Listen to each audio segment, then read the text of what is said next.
அவர் அந்த கூட்டணியில தனக்காகவும் தன் தம்பிக்காகவும் தன்னுடைய மகனுக்காகவும் சீட்டு வேண்டும் என்ற காரணத்திற்காக அந்த தேசிய முற்போக்கு திராவிட கழகம் திமுகவோட கூட்டணி பக்கத்திலே அமர்ந்திருப்பவர் மரியாதைக்குரிய முத்துவேலர் கருணாநிதி மாண்புமிகு ஸ்டாலின் அவர்கள். அவர் சொன்னது என்னமோ சட்டம் ஒழுங்கு பிரச்சனை, அவர் சொன்னது என்னமோ போதை கலாச்சாரம், அவர் சொன்னது என்னமோ கற்பழிப்புகள். அதையும் தாண்டியும் இருக்கிறது கடந்த 5 ஆண்டு கால திராவிட மாடல் அரசாங்கத்தின் வரலாறிலே. ஒவ்வொன்னா சொல்றேன் கேட்டுங்க. போதைப் பொருள் கலாச்சாரம் எங்கிருந்து வந்தது? கடந்த 5 ஆண்டுகளில் எண்ணி பாருங்கள். டாஸ்மாக் கடைகளை ஒழிப்பேன், மது கடைகளை இழுத்து மூடுவேன். வந்தவுடனே முதல் கையெழுத்து டாஸ்மாக் கடைகளை மூடுவது. இளம் விரோதிகள் அதிகமாக தமிழ்நாட்டிலே இருக்கிறார்கள், வந்தவுடனேயே மது கூடங்களை மூடுவேன் என்று அறைகூவல் விடுத்த தூத்துக்குடி நாடாளுமன்ற உறுப்பினர் சகோதரி கனிமொழி கேட்கிறோம். வந்ததுக்கு பிறகு ஆண்டுகள் 5 கடந்தன, உருண்டோடின. எங்கே போனது உங்களின் உறுதிமொழிகள், வாக்குறுதிகள்? காணவில்லையா? பூட்டு போடுவதற்கு பூட்டு சாவி காணவில்லையா? ஒரு பக்கம் கடைகளை மூடல, சரி அதை மூடாட்டாலும் போங்க, சரி ஒழிஞ்சு போகுது. கள்ளச்சாராயம் எப்படி உள்ளே வந்தது? ஏன் இந்த கபட நாடகம்? கள்ளக்குறிச்சியா கள்ள சாராய குறிச்சியா என்று எண்ணுகின்ற அளவிற்கு ஒன்றல்ல இரண்டல்ல 67 மரணங்கள் கள்ளச்சாராயம் குடித்து கள்ளச்சாராயத்திலே கள்ளக்குறிச்சியிலே மாண்டவர்களின் எண்ணிக்கை 67 பேர். கேட்கிறோம், 67 பேர் குடும்பத்திற்கும் நிவாரண தொகை, குடும்பம் ஒன்றிற்கு மாண்டவர்கள் ஒவ்வொருவரின் குடும்பத்திற்கும் 10 லட்சம் ரூபாய் இழப்பீடு, 67 குடும்பங்களுக்கும் 6 கோடியே 70 லட்சம் நிவாரண தொகை. சரி, இறந்தவர்கள் குடும்பத்திற்கு ஈட்டு தொகை கொடுப்பது ஒரு அரசாங்கத்தின் கடமை என்று எண்ணி வைத்தால், யாருடைய அப்பா வீட்டு பணம் கள்ளச்சாராயம் குடிச்சவன் திமிர் கொண்டு போய் குடிச்சிட்டான், அவனுக்கு கொடுத்த 6 கோடியே 70 லட்சம் யார் வீட்டு பணம்? அவர்களுக்கு வாக்களித்த குற்றத்தினால், அவர்களின் வாக்குறுதியை இட்டு ஏமாந்து அவர்களுக்கு வாக்களித்த ஒற்றை குற்றத்திற்காக தமிழ்நாட்டு மக்களின் வரி பணம், தமிழ்நாட்டு மக்கள் விலைவாசி உயர்வு என்ற பெயரிலே நாங்கள் செலுத்துகின்ற ஜிஎஸ்டி, அந்த பணத்தை எடுத்து அவங்களுக்கு கொடுக்கறீங்க. ஆனாலும் இன்னைய வரைக்கும் கரையை மூடுற எண்ணம் உங்ககிட்ட இல்ல. ஒரு பக்கம் கள்ளச்சாராயம், இன்னொரு பக்கம் இந்த பக்கம் பாத்தீங்கன்னா கஞ்சா. ரேஷன் கடைக்கு போனீங்கன்னா முதல் 4 நாள் அரிசி இருக்கும், பருப்பு இருக்கும், எண்ணெய் இருக்கும், எது வேண்டாலும் இருக்கும். அடுத்து ஒரு 10 நாள் கழிச்சு போனீங்கன்னா அரிசி இருக்காது, பருப்பு இருக்காது, எண்ணெய் இருக்காது. ஆனாலும் தமிழ்நாட்டிலே ஒவ்வொரு கிராமத்திலும் ஒவ்வொரு மூலை முடுக்குகளிலும் கஞ்சா வருவது எப்படி? கஞ்சாவை கடத்துபவர் யார்? கஞ்சாவை விற்பவர் யார்? கேட்கிறோம் உங்களைத்தான். கஞ்சா போதையில அங்கங்க நடக்கிறது. ஆண்களாக இருந்தால் கத்தி எடுத்து வெட்டி கொலை செய்வது, கொள்ளையடிப்பது, காயங்களை ஏற்படுத்துவது. அதே பெண்களாக இருந்தால் கஞ்சா போதை தலைக்கு ஏறதுக்கு அப்புறம் அவன் சொல்றது என்ன? புடுற அந்த பொண்ணு கற்ப வேலை பேசுறான். கஞ்சா போதையில பெண்களை கைப்பிடித்து இடிக்கிறான், கற்பழிப்பு செய்கிறான், பாலியல் வன்புணர்வுகள் செய்கிறான், இறுதியிலே காவல்துறையினால் கைது செய்யப்படுகிறான். ஆனாலும் கஞ்சா விற்பனை இன்னமும் அமோகமாக. கஞ்சா விற்கிறவன் யாரு? கஞ்சாவை விநியோகம் பண்றவன் யாரு? பாதிக்கப்படுவது யார்? உங்கள் வீட்டு பிள்ளைகள். தங்களின் எதிர்காலத்தை என்னவென்றே தெரியாமல் சீரழித்துக் கொண்டிருக்கின்ற நம் வீட்டு இளைஞர்கள், நம் வீட்டு பிள்ளைகள் கஞ்சா குடித்த போதையிலே மாட்டிக்கொண்டு சிறையிலே. கேட்கிறோம், உங்களைத்தான் கேட்கிறோம். சட்டம் ஒழுங்கு பிரச்சனை என்னுடைய நேரடி கட்டுப்பாட்டில் இருக்கிறது.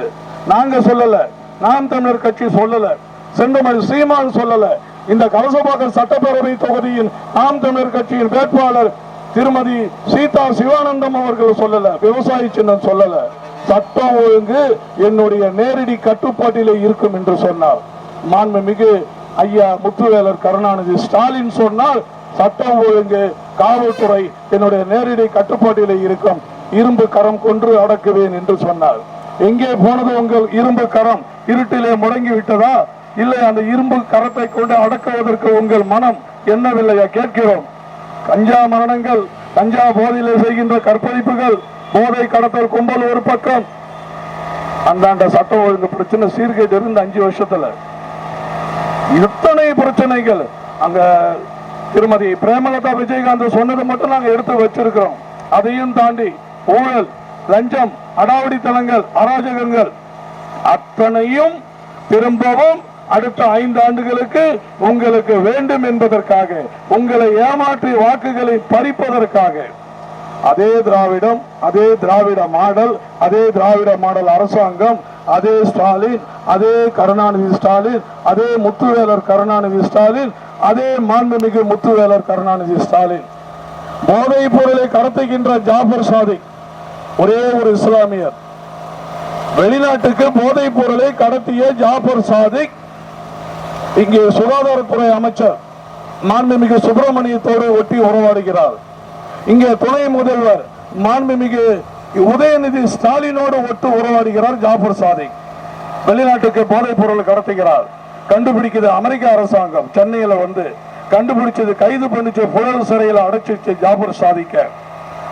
அந்த போதைப் பொருள் கடத்திய ஜாபர் சாதிக் சம்பாதித்த 2500 கோடி ரூபாய், ஒன்றல்ல இரண்டல்ல, 2500 கோடி ரூபாய் உதயநிதி ஸ்டாலின் கையிலே.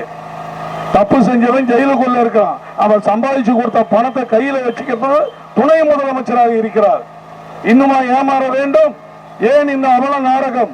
இன்னுமா ஏமாற வேண்டும் தமிழினம்? அதற்காகத்தான் கேட்கிறோம், திரும்ப திரும்ப கேட்கிறோம். இனி ஏமாற வேண்டாம், ஏமாற மாட்டோம் என்று உறுதி ஏற்போம், தீர்ப்பு தருவோம். 23/4/2020 விவசாய சின்னத்திலே திருமதி சீதா சிவானந்தம் அவர்களுக்கு நாம் தமிழர் கட்சியின் இந்த கலசபாக்கம் சட்டப்பேரவை தொகுதியின் வேட்பாளராக செந்தமன் சீமான் அவர்களின் தளபதியாக திருமதி சீதா சிவானந்தம் அவர்கள் ஒரே ஒரு வாக்கு, ஒரே ஒரு ஓட்டு, உங்களுடைய வலிமையான வாக்கு விவசாய சின்னம் என்றால் இங்க கஞ்சா இருக்காது, இங்கே போதைக்கு வேலை இல்லை, கற்பழிப்புகள் இல்லை.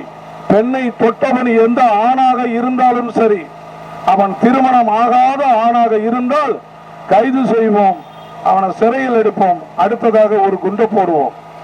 இதுவே திருமணமான ஆண்களாக இருந்தால் தன்னுடைய மனைவி இடத்திலே மட்டுமே தான் அவன் ஒரு ஆண் மகனாக நடந்து கொள்ள வேண்டும்.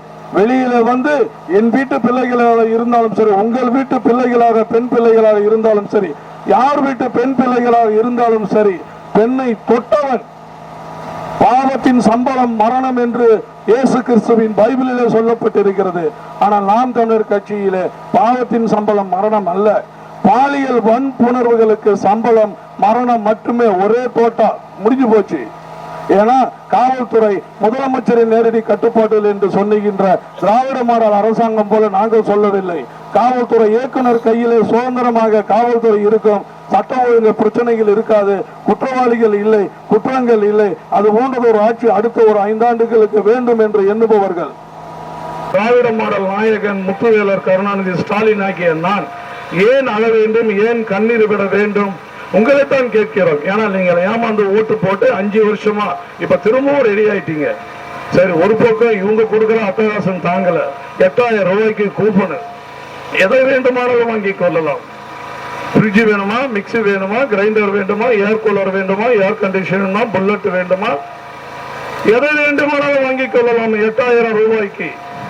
சொல்கிறோம், கேட்டு வைத்துக் கொள்ளுங்கள். இத்தனை பொருட்களையும் எதை வேண்டுமானாலும் வாங்கிக் கொள்ளலாம் என்று 8000 ரூபாய்க்கு உங்களை ஏமாற்ற நினைக்கின்ற திராவிட மாடல் அரசாங்கம். கடைசியில நீங்க என்ன பண்ணுவீங்க? அந்த 8000 ரூபாய்க்கு எனக்கு எந்த பொருள் வாங்கலாம், ஏன்னா அதிமுக ஃப்ரிட்ஜ் கொடுக்குறேன்னு சொல்லிட்டான். விஜய் கட்சிக்காரன் இலவசமா சிலிண்டர் கொடுக்குறேன்னு அவன் ஒரு பக்கம் சொல்லிட்டான். இந்த பக்கம் நீங்க கூப்பன் கொடுத்தீங்கன்னா எங்களுக்கு சிலிண்டர் வாங்குறதுக்கும் பணம் அவங்க கொடுக்குறாங்க இலவசமா. இந்த பக்கம் ஃப்ரிட்ஜ் கொடுக்கறதுக்கு ரெடி. ஏற்கனவே உங்க அப்பா ஐயா கருணாநிதி டெலிவிஷன் கொடுத்துட்டாரு, எங்களுக்கு எதுவுமே வேணாம் ஐயா, இந்த கூப்பனை ஏதாவது 10% தள்ளு, 10% 20% விழாக்கால சிறப்பு தள்ளுபடி எழுதிட்டு எங்களுக்கு ஒரு 5000 கையில கொடுத்துருங்க போதும்னு நீங்க கடையில போய் நிப்பீங்க. கடைக்காரனும் தயார். 5000 ரூபாய் உங்களுக்கு கையில கொடுத்துட்டு 3000 ரூபாய் கமிஷன். அந்த 3000 ரூபாய் திராவிட மாடலுக்கு சரிபாதி 1500 ரூபாய். திருட்டு திராவிட மாடலின் கமிஷன் வாங்கும் திட்டங்களில் ஒன்றுதான் இந்த 8000 ரூபாய். இலவசமாக சிலிண்டர் வருஷத்துக்கு 6, ஆண்டுக்கு 6 என்றால் 6000 ரூபாய். மாசத்துக்கு 2500 உரிமை தொகை. யாரு? இந்த விஜய். அதிகாரத்தை கலைத்தவுடன் அதிகாரம் வேண்டும் என்று சொல்லுகின்ற விஜய். நாம் தமிழர் என்றும் தமிழ் வாழ்க, தமிழ் தேசியம் வாழ்க, மேதகு வேலுப்பிள்ளை பிரபாகரன் வாழ்க.